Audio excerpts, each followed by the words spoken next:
या सगळ्याविषयी बोलण्याकरता आपल्यासोबत अतुल लोंढे सुद्धा जोडले गेलेले आहेत। अतुलजी, काय पहिली प्रतिक्रिया आहे या सगळ्या मुद्द्यावर? अतिशय संतापजनक असं हे कृत्य आपण पाहतोय। हे अतिशय संतापजनक कृत्य आहे आणि याच्या मागला विचार आपण समजला पाहिजे।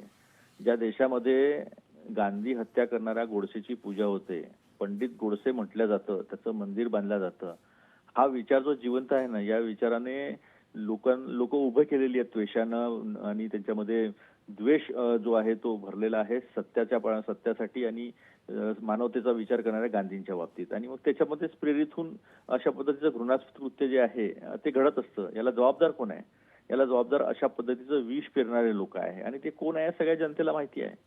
गांधी तर कधीच सामाजिक, जातीय, धार्मिक असा कुठल्याच गोष्टीच्या पाठीशी उभे राहिले नाही।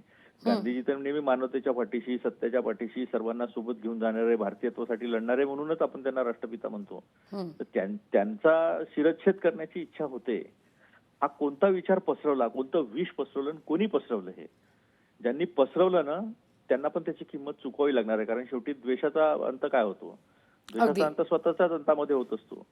त्यामुळे हे जे आहे या सगळ्या गोष्टीचं कॉग्निझन्स वरिष्ठ नेत्यांनी घेतलेलं आहे, अगदी अगदी महाराष्ट्र अतुलजी, प्रदेश काँग्रेस कमिटीने घेतलेलं आहे आणि याच्या संदर्भामध्ये जे आहे ते आंदोलन उभं राहील।